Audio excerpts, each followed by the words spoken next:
Hello friend, welcome to my channel Mavika. Welcome to DElEd classes study. और मेरे चैनल पर DElEd first semester second semester के सभी सब्जेक्टों की वीडियो मिलती हैं, जिसमें फर्स्ट सेमेस्टर के सभी सब्जेक्टों की मैंने प्लेलिस्ट बना दी है, जिसमें आप लोगों को अरेंज वे में सभी सब्जेक्टों की वीडियो मिल जाएंगी।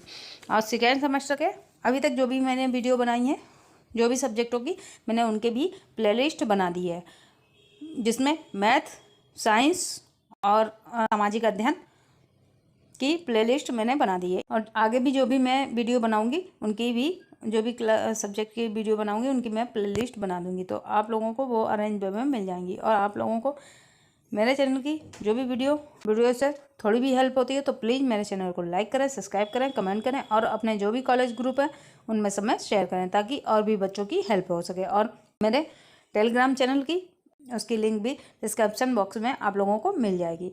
आप लोग उससे भी जाकर जुड़ जाएं, ताकि जो भी वीडियो की जो भी पीडीएफ होती है मैं आप लोगों को उसके जल्द से जल्द मिल जाए। और आप लोगों को जो भी वीडियो से या क्वेश्चन से जो भी डाउट हो वो आप लोग मुझे मेल कर सकते हैं, ताकि मैं उन्हें चेक क्लियर कर लूँगी।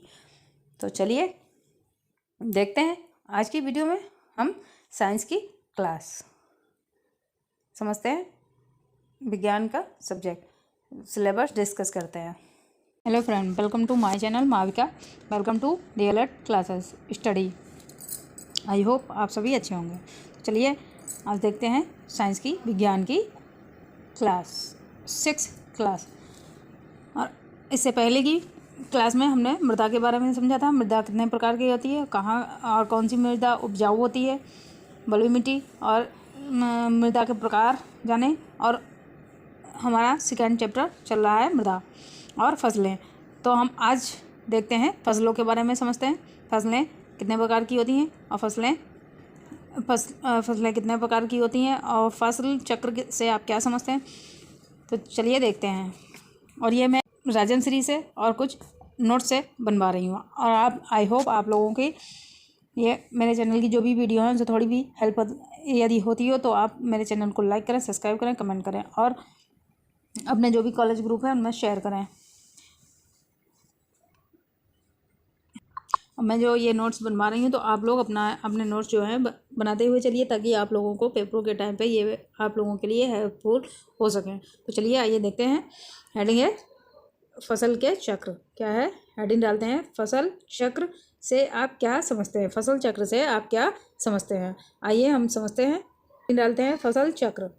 किसी खेती में एक निश्चित समय में एक फसल के बाद दूसरी फसल में एक निश्चित समय में एक फसल के बाद दूसरी फसल लगाने की क्रिया को जिसे भूमि की उर्वरा शक्ति नष्ट ना हो जाए फसल चक्रण कहा जाता है, उसे फसल चक्रण कहा जाता है। जैसे एक बार हमने अगर जो किसी खेत में एक बार गेहूं की फसल की जाए, उसके बाद उसमें गन्ना या कोई और फसल उगाई जाए, तो उससे जो है खेत की उर्वरा शक्ति जो होती है, बीज को उगाने की जो शक्ति होती है वो ख़त्म नहीं होती है। उसी को फसल चक्रण कहा जाता है। भूमि के किसी निश्चित भाग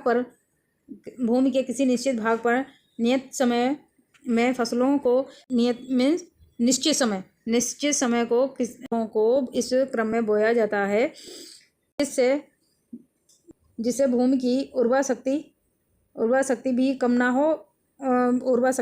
हो और उपजाऊ कम ना हो के उपजाऊ और अच्छी फसल मिले। इस प्रकार की अदला बदली को ही फसल चक्रण कहलाती है। फसल की अदल बदल कर बोना ही फसल चक्र कहलाती है। ये इसमें थोड़ा सा धुंधला है, तो आप लोग मैं जो बोलती जा रही हूँ उसे आप लिखते जाइए। क्या है फसल चक्र से क्या लाभ। फसल चक्र के लाभ जिससे भूमि की को बताया जाना चाहिए, जिससे भूमि की उर्वरा शक्ति कम नहीं होती है। अगर फसल अदल बदल के लगाई जाती हैं उससे भूमि की उर्वरा शक्ति कम नहीं होती है, अर्थात फसल चक्र से मिट्टी की उर्वरा शक्ति बनी रहती है। इसे ही फसल चक्रण कहते हैं। फसल चक्र से फसलों के रोग फसलों के रोग व कीटों से बचाया जाता है। फसल चक्र से फसलों को रोग व कीटों से बचाया जा सकता है। फसल चक्र से भूमि विकार उत्पन्न नहीं होता है। फसल चक्र से भूमि की भौतिक दशा में सुधार होता है और फसल चक्र से जैव पदार्थ का अभाव नहीं होता है। भूमि में जैव पदार्थों का अभाव नहीं होता है और कंकड़ पत्थरों का नाश होता रहता है। फसल चक्र से फसलों का उत्पादन बढ़ जाता है। चक्रण से अदल बदल के फसलें लगाने से फसल का उत्पादन बढ़ जाता है। अब हेडिंग देखते हैं, कृषि पद्धतियाँ तथा उसके उपकरण। यहाँ पे फसलों के नाम, बोए जाने की ऋतुएं, बोए जाने वाले कुछ पौधों के नाम। तो फसलें खरीफ फसल में कौन कौन सी आती हैं? ये खरीफ फसल जो होती है ये वर्षा ऋतु में बोई जाती है। ये खरीफ फसल जो है वो वर्षा ऋतु में बोई जाती है। और ये कौन सी फसलें होती हैं? धान, बाजरा। कौन सी होती हैं? धान है, बाजरा है। और रबी फसल, अब देखते हैं रबी फसल। रबी फसल है, ये रबी फसल अक्टूबर और दिसंबर में बोई जाती हैं और मार्च अप्रैल में काटी जाती हैं। और ये कौन सी फसलें होते हैं?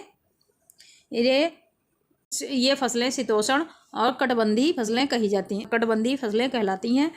इसमें जौ, चना, यहाँ पे जौ, चना, मटर, मसूर, चना, सरसों, आलू, मेथी आदि फसलें बोई जाती हैं।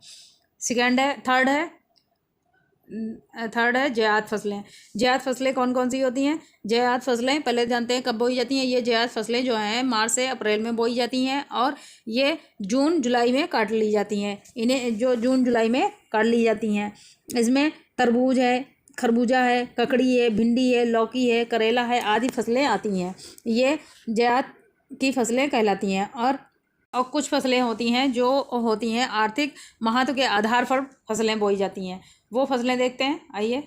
एक मैंने PDF लगाई थी, वो आई थिंक निकल गई है। तो वो फसलें होती हैं, जैसे पहली हेडिंग है फसलें, फलों वाली फसलें, जैसे तरबूज है, खरबूजा है, खीरा है, ककड़ी है, ये फसलें होती हैं। ये ज़ैद फसलें कही जाती हैं और आर्थिक महत्व के आधार पर ये फसलें बोई जाती हैं। और फिर सेकंड पे है रेशे वाली फसलें, जैसे जूट है, कपास है, जूट और कपास के रेशों से कपड़े, रस्सी बनाई जाती हैं। थर्ड पे आती है शर्करा वाली फसलें जो होती हैं वो जैसे गन्ना है, शकलकंद है, चुकंदर है, चुकंदर के तने और शकलकंद की और गन्ने से जो है इनके तने और जड़ों से चीनी। शर्करा वाली फसलें ये गन्ना, शकरकंद, चुकंदर के तने और जड़ों के द्वारा शक्कर बनाई जाती है। चीनी जो है हमें गन्ने से प्राप्त होती है और शकरकंद से, और चुकंदर के तनों से। ये चीनी जो भी गुड़ है, शक्कर है, ये सब गन्ने से और शकरकंद से बनती है। फिर मसाले वाली फसलें जैसे मेथी, हल्दी, धनिया, जीरा, सौंफ, मिर्ची, ये आदि फसलें होती हैं मसाले वाली। फिर है तिलहनी फसलें, जिनसे हमें तेल प्राप्त होता है, वे तिलहनी फसलें कहलाती हैं। वे कौन सी होती हैं? जैसे सरसों है, राई है, तिल है, सोयाबीन है, मूंगफली है, अलसी है, सूरजमुखी है आदि तेल वाली फसलें होती हैं। फिर अनाज वाली फसलें जैसे मक्का है, गेहूँ है, जौ है, धान है, बाजरा है, ये सब अनाज वाली फसलें कही जाती हैं। और 7 है दलहनी फसलें, जिनसे हमें दाल प्राप्त होती है। वे फसलें कौन सी होती हैं? जैसे चने की दाल, चना है, मटर है, अरहर है, मूंग है, मसूर है, उड़द है आदि प्रोटीन प्रदान करने वाली फसलें। ये फसलें दाली फसलें कहलाती हैं। अब देखते हैं हम, अब हेडिंग डालिए फसल चक्र या चक्रण के सिद्धांत। अभी हम पढ़ चुके हैं, यहाँ पे ये नोट से पढ़ लीजिए। फसलों की अच्छी पैदावार करने के साथ साथ भूमि की उर्वरा शक्ति को सुरक्षित बनाए रखने के लिए और अधिक से अधिक लाभ पाने के लिए निम्न सिद्धांत अपनाना चाहिए या अपनाए जाते हैं। पहला है फर्स्ट देखते हैं। फर्स्ट है अधिक पानी चाहने वाली फसल के बाद कम पानी चाहने वाली फसलें जैसे धान के बाद चना बोना, जैसे धान की फसल बोने के बाद धान की फसल में अधिक पानी चाहिए होता है और उसके बाद चना बो देना। जैसे धान की फसल में अधिक पानी चाहिए होता है, चने की फसल में कम पानी चाहिए होता है। ऐसा करने से भूमि की जो उर्वरा शक्ति होती है वो नष्ट नहीं होती है और उससे फसलें अच्छी पैदावार अच्छी होती है फसलों में। सेकेंड है फली वाली फसल के बाद बिना फली वाली फसल, जैसे कपास की फसल जो होती है, कपास के बाद मेथी बोना या मूंग के बाद गेहूं बोना, ये फसलें जो होती हैं ये फली फसलें होती हैं। कपास जो है फली फसलें होते हैं, उसके बाद मेथी बो देना या मूंग के बाद गेहूं बो देना, ये फसलें, इससे भी उर्वरा शक्ति नष्ट नहीं होती है। गहरी जड़ों वाली फसलें, थर्ड है गहरी जड़ों वाली फसलों के बाद कम गहरी जड़ों वाली फसलें, जैसे मेथी अरहर के बाद गेहूं, कपास के बाद मटर। ये इस सिद्धांत से जो फसलें की जाती हैं उससे खेत की जो मिट्टी की जो उर्वरा शक्ति होती है वो नष्ट नहीं होती है और पैदावार भी अच्छी होती है। चलिए आगे देखते हैं। 4 है अधिक खाद चाहने वाली फसलें। पहले अधिक खाद चाहने वाली फसलें बोई जाएं, उसके बाद कम खाद चाहने वाली फसलें बोना। 5 है भूमि में विषैले पदार्थों को बढ़ाने से रोकना, भूमि में अधिक विषैले पदार्थों को बढ़ने से रोकना। ये सब फसल चक्रण में किया जाता है ताकि फसलें अच्छी और उपजाऊ, मिट्टी जो है अच्छी बनी रहे और उपजाऊ बनी रहे। अब देखते हैं हेडिंग है बीज और अनाज का सही से भंडार होने पर। पहला बीजों की अंकुर क्षमता नष्ट ना हो, जिससे भंडार अच्छा होना चाहिए, जिससे बीजों की अंकुर क्षमता नष्ट ना हो। सेकेंड है बीज या अनाज जिससे बीज या अनाज खराब ना हो सकें। थर्ड है बीज या अनाज को कीड़े या चूहे ना खराब कर दें। आइए समझते हैं उत्तम भंडार गृह की प्रमुख विशेषताएं। उत्तम भंडार गृह की प्रमुख विशेषताएं। हेडिंग है एक अच्छे भंडार गृह की विशेषता। Fertilize of good house. First है भंडार गृह पक्के सीमेंटेड के बने होने चाहिए तथा इस प्रकार के बने हों जिससे इनकी सफाई आसानी से हो सके।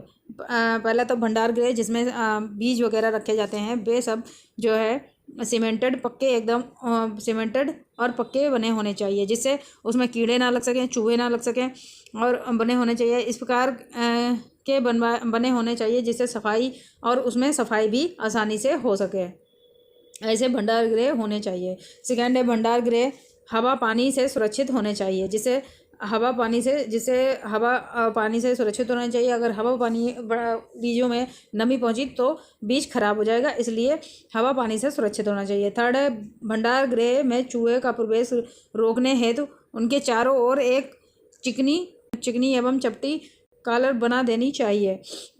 भंडार गृह में चूहे ना प्रवेश कर सकें इसलिए उसके चारों ओर एक चिकनी और चपटी कॉलर बना देनी चाहिए और ये भंडार गृह हो उसके चारों ओर बना देनी चाहिए।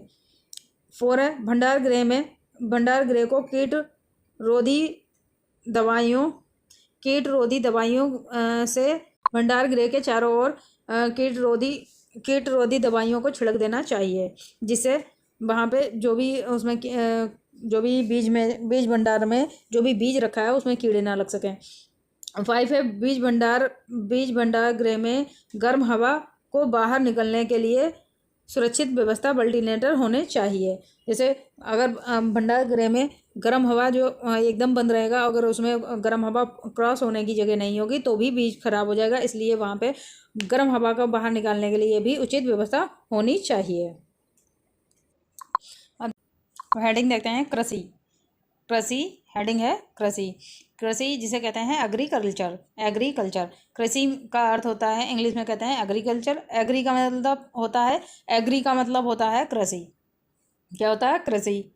और कल्चर का मतलब होता है उन्नति करना। कल्चर का अग्री मीन्स कृषि और कल्चर मीन उन्नति करना। कल्चर में उन्नति करना। कृषि की उन्नति करना ही एग्रीकल्चर कहलाता है। पौधा या वस्तुओं से संबंधित उत्पादनों की पौधा या पशुओं से संबंधित उत्पादनों की खेती करना। पौधा या पशुओं से संबंधित उत्पादों की खेती करना या उत्पादन करना एग्रीकल्चर कहलाता है। जैसे पौधों से या पशु के द्वारा से संबंधित उत्पादनों से खेती करना उत्पादन करना एग्रीकल्चर कहलाता है। कृषण। अब देखते हैं हेडिंग है कृषण। आइए देखते हैं। जुताई के लिए खेती की तैयारी से लेकर फसल काटने तक की सभी क्रियाएं कृषण कहलाती हैं। खेती करने के लिए जब जुताई की जाती है, जुताई से लगाकर जब तक फसल बोकर उसमें पानी लगा के और फसल पक नहीं जाती है, निकलने के बाद पक नहीं जाती तब तक, और पकने के बाद काटने तक की सभी क्रियाएं कृषण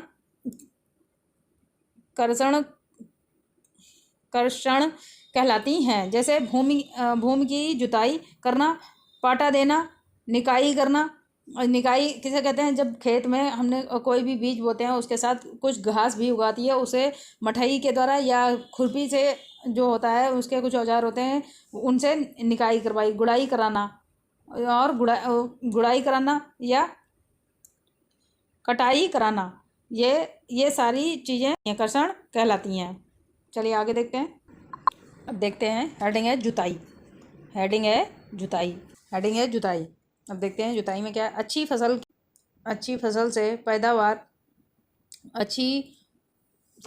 या पैदावार करने के लिए किसान खेत की जुताई करता है। जुताई ट्रैक्टर, बैलों, ऊंटों तथा भैंसों से की जाती है। जुताई खेत में जो जुताई है वो ट्रैक्टर से, बैलों से, भैंसों से और ऊंटों से की जाती है। जुताई करने से मिट्टी ऊपर से नीचे तक अच्छी तरह से मिल जाती है और फिर पटला से मिट्टी के बड़े और छोटे तथा समतल कण को छोटा तथा समतल करने में मदद मिलती है। ऐसा करने से मिट्टी भुरभुरी तथा नमी को स्थिर रखने में सहायता होती है। ऐसा करने से भुरभुरी मिट्टी में नमी को स्थिर रखने में सहायता होती है। अब जब ये क्रियाएं हम कर लेते हैं, पहले हम खेत में जुताई करते हैं। जुताई किससे की जाती है? ट्रैक्टर या बैलों से या भैंसों से की जाती है। जुताई करने के बाद मिट्टी जो है ऊपर से नीचे तक अच्छे से मिल जाती है। फिर पटला, जो लकड़ी का एक पटला होता है, वो चला देते हैं तो मिट्टी पूरी समतल हो जाती है। ऐसा करने से मिट्टी भुरभुरी हो जाती है और उसमें नमी स्थिर रहती है। ये क्रिया जो है मिट्टी में नमी स्थिर रखने में सहायता करती है। जब ये क्रियाएं हो जाती हैं, उसके बाद मिट्टी फसल बोने के लिए तैयार हो जाती है और किसान जो है अच्छी फसल प्राप्त करने के लिए उन्नतिशील बीज बोते हैं। वे खेत में बीज बोने से पहले वे उसका एक छोटे से उसमें थोड़े से बीज लगाकर देख लेते हैं कि बीज कैसा निकल रहा है, अच्छा निकलेगा या नहीं। फिर वो खेत में बीज डालते हैं। जैसे मक्का की उन्नत प्रजाति मक्का, प्रभात, तरुण आदि यहाँ पर आदि बोए जाते हैं। यहाँ पर या किसी भी फसल अब देखते हैं, किसी भी फसल की खेती करने के लिए निम्नलिखित बिंदुओं पर ध्यान देना चाहिए। वो बिंदु क्या है? पहला है जलवायु। सबसे पहले हमें जलवायु का ध्यान रखना है। सेकेंड है जो हम बीज बोते हैं वह उच्च मतलब अच्छा होना चाहिए, खराब बीज नहीं होना चाहिए। थर्ड, भूमि का मिट्टी कैसी है, मिट्टी का जो हम फसल बोना चाहते हैं उसके लिए वह मिट्टी है या नहीं है, उपजाऊ है या नहीं। 4 है खेती की तैयारी, खेत की तैयारी अच्छे से होनी चाहिए। 5 है खाद तथा उर्वरक बीज। 6 है बीज और बुआई अच्छी होनी चाहिए। फिर 7 है सिंचाई, समय पर पानी भी, में केवल बीज बोना ही नहीं, समय पर पानी भी देना अति आवश्यक होता है। 8 है खरपतवार नियंत्रण। खेत के पास में ऐसा जहाँ पे खेत आपका हो वहाँ पे आसपास कूड़ा या गंदी मतलब कूड़ा या ये चीज़ें नहीं होनी चाहिए, खरपतवार वहाँ पे नहीं होना चाहिए। और समय समय पर रोग नियंत्रण, जैसे उसमें जो खाद है और जो रोग नियंत्रण के लिए जो तेची वगैरह जो भी बीज केमिकल पड़ते हैं वो उनका। फिर कीट नियंत्रण के लिए भी खेत में छिड़काव किया जाता है कीटनाशक पदार्थों का। कटाई, 11 है कटाई। फिर है कटाई व महंगाई। फिर 13 है उपज। फिर 14 है भंडार। फिर 15वां है विकरण मतलब बेचना, भंडार गृह में। अब देखते हैं खेती करने के लिए उपयोग के लिए आने में यंत्र उपकरण कृषि यंत्र कहते हैं, उसे कृषि यंत्र कहते हैं। कृषि के मुख्य यंत्र क्या है? मुख्य यंत्र कौन कौन से हैं? पहला है हल है, कल्टीवेटर है, हैरो है, पटला है, रोल है, खुरपरी, रेक, कुंदला है, फावड़ा है आदि। ये कृषि के आदि कुछ यंत्र हैं। हल 2 प्रकार के होते हैं। कैसा? हल जो है वो 2 प्रकार के होते हैं। एक होता है अपीठ हल, दूसरा है सपीठ हल। एक पहला है अपीठ हल, दूसरा है सपीठ हल। अपीठ हल के भी तीन प्रकार के होते हैं। पहला है डिस्क हल, दूसरा है देसी हल, तीसरा है मॉडल बोर्ड हल। अब इसके भी 3 रूप हैं। साधारण अपीठ हल, सेकेंड है महील ब्रेकर और थर्ड है उत्कर्णी हल। अब इसके भी 2 प्रकार हैं, एक हत्थे वाले हल और दूसरा है 2 हत्थे वाले हल। एक हत्थे वाले हल जो होते हैं मेस्टान हल, प्रयाग तथा केरल में ये हल पाए जाते हैं। और 2 हत्थे वाले जो हल होते हैं वो यूपी में और पंजाब में हल पाए जाते हैं वे। ये आप लोग देख लीजिए, जैसे ये जो है देसी हल होता है, ये हल जो है ये देसी हल है। आप लोग इसकी स्क्रीनशॉट ले लीजिएगा ताकि आप लोग अगर वहाँ पे चित्र बनाने के लिए आए तो आप लोग बना दें। ये हल है, इसमें लिखा है। ये इसकी डेफिनेशन थोड़ी देख लेते हैं। ये हल जिन्हें जोते समय हल वाले को पैदल, ये देसी हल होता है, इससे जोतने के समय जो जोतता है उसे पैदल चलना पड़ता है। हमारे देश में ऐसे हल का चलन है। पीठ हल के उदाहरण है देसी हल, मेस्टर हल, केरल हल आदि, ये हल होते हैं। अब तो हमारे यहाँ जो है खेती काफ़ी उपकरण उसके बन गए हैं, नहीं तो पहले खेती हल से ही की जाती थी। ये कुछ और हल की चित्र हैं। ये है प्रयाग हल, ये है बैक्टीरी हल, ये इसे बैक्टीरी हल कहते हैं। और ये हल हैं, ये 4 प्रकार के हल होते हैं। ये विभिन्न प्रकार के कुछ औजार हैं जो खेती करने में हमें हमारे लिए उपयोगी होते हैं। जैसे तिकोनिया हैरो जो कि ये है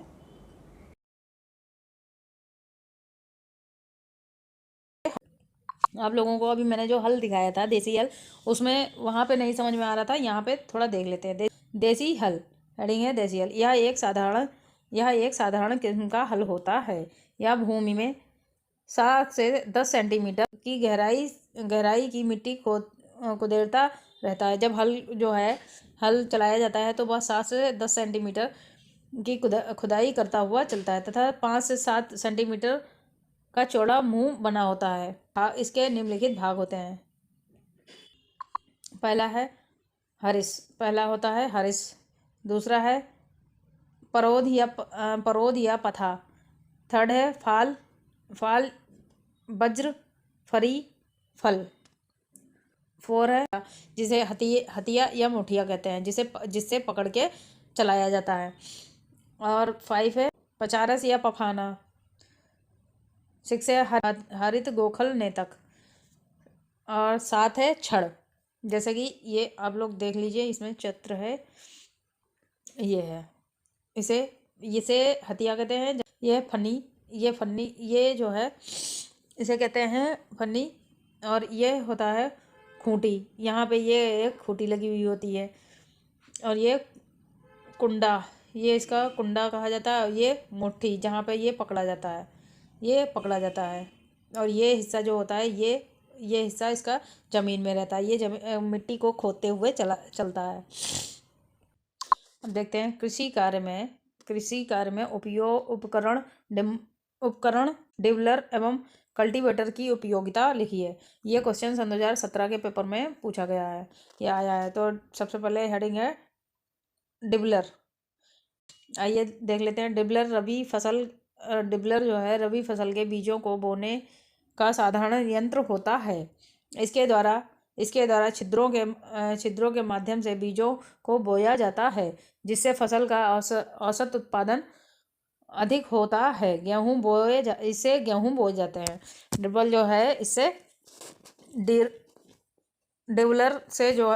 जो है वो रबी फसल जो होती हैं, जो रबी फसलें होती हैं उनमें उनको बोने का साधारण यंत्र होता है। इसके द्वारा इसमें जो छिद्र बने होते हैं, छिद्रों के माध्यम से ये बीजों को बोता हुआ जाता है, जिससे फसलें और इसमें अधिक से बीज जो है बोए जाते हैं, अधिक से अधिक, जिससे फसलों का औसतन उत्पादन अधिक होता है। इससे गेहूं बोए जाते हैं। अब सेकंड देखते हैं कल्टीवेटर। सेकंड है कल्टीवेटर। हेडिंग है कल्टीवेटर यंत्र खेतों में उपयोग किया जाता है।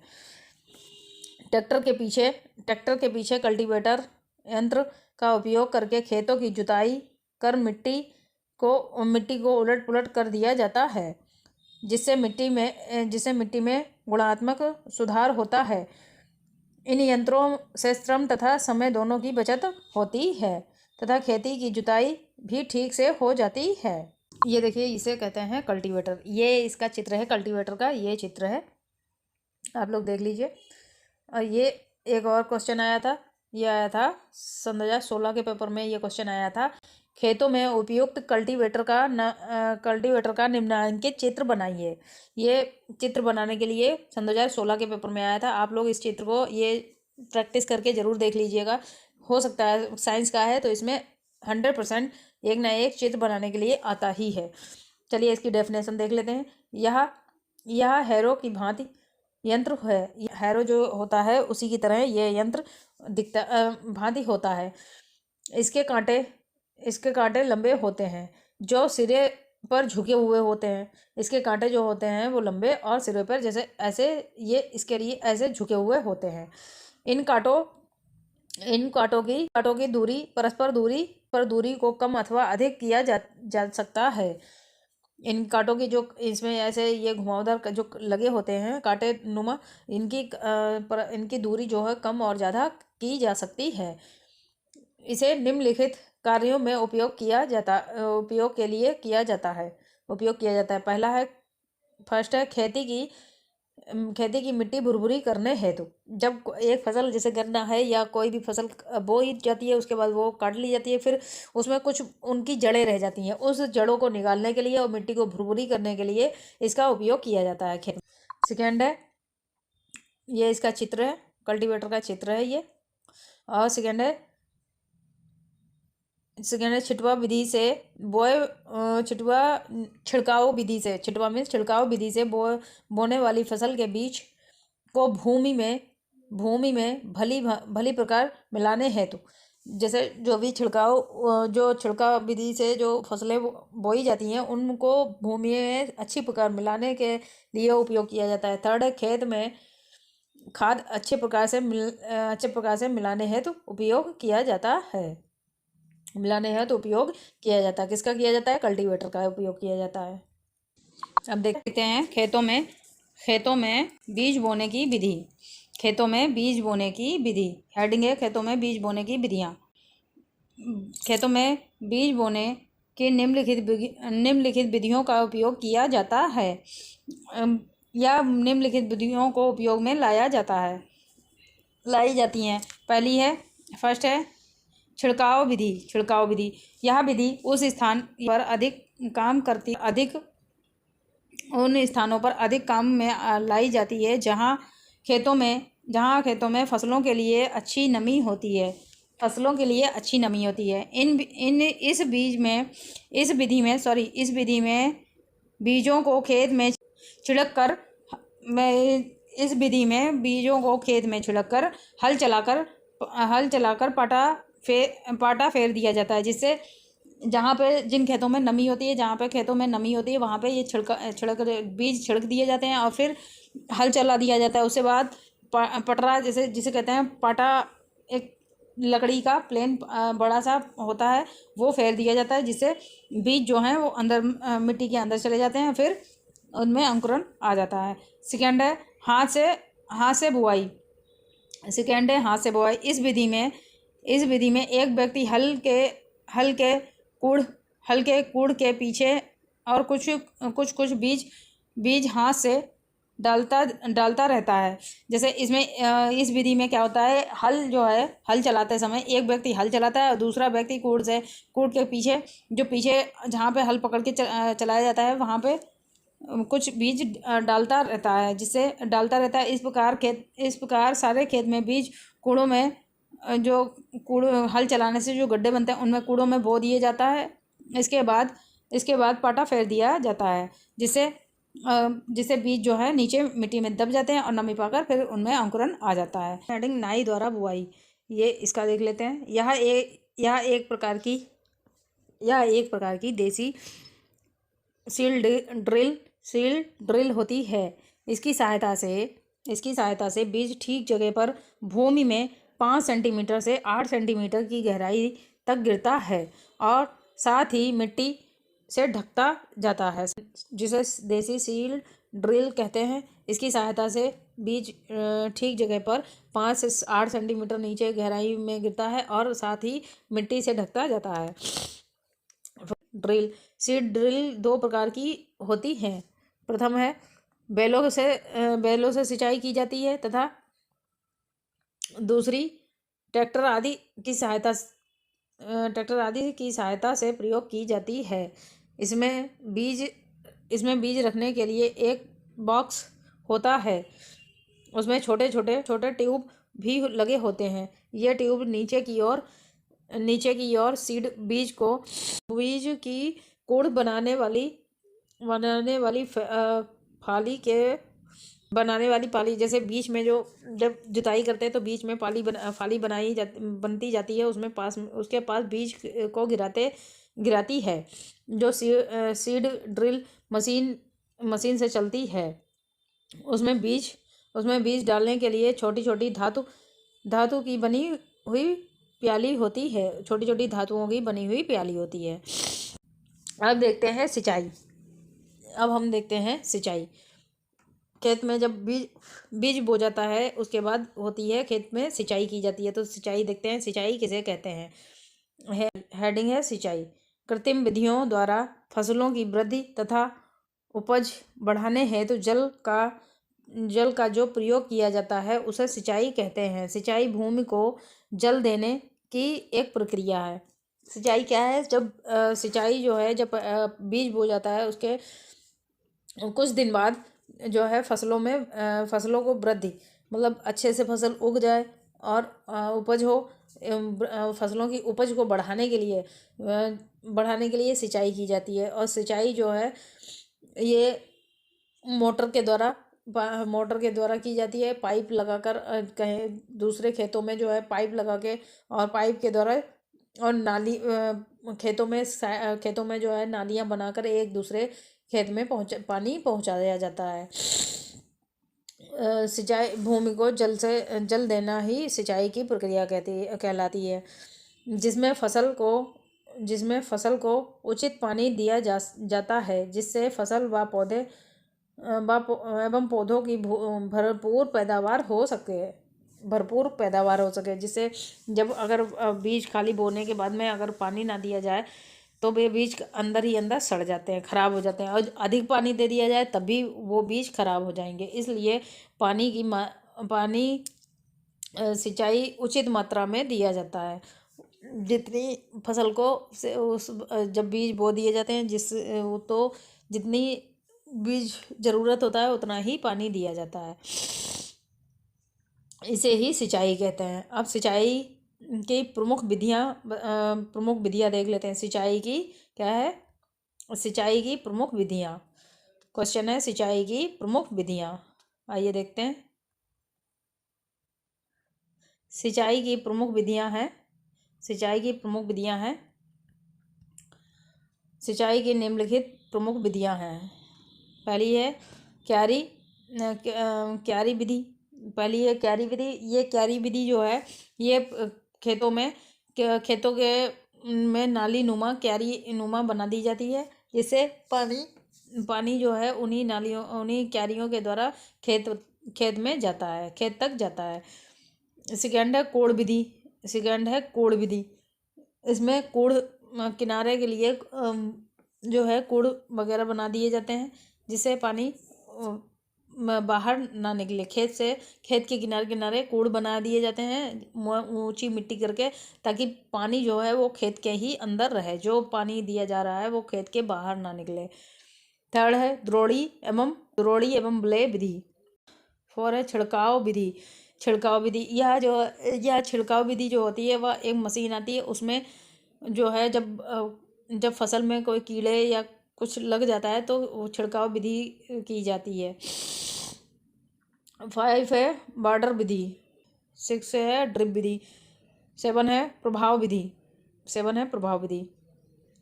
चलिए फ्रेंड, आज की वीडियो में हम इतना ही सिलेबस देखते हैं। इसके आगे कल की वीडियो में देखेंगे, नेक्स्ट वीडियो में देखेंगे।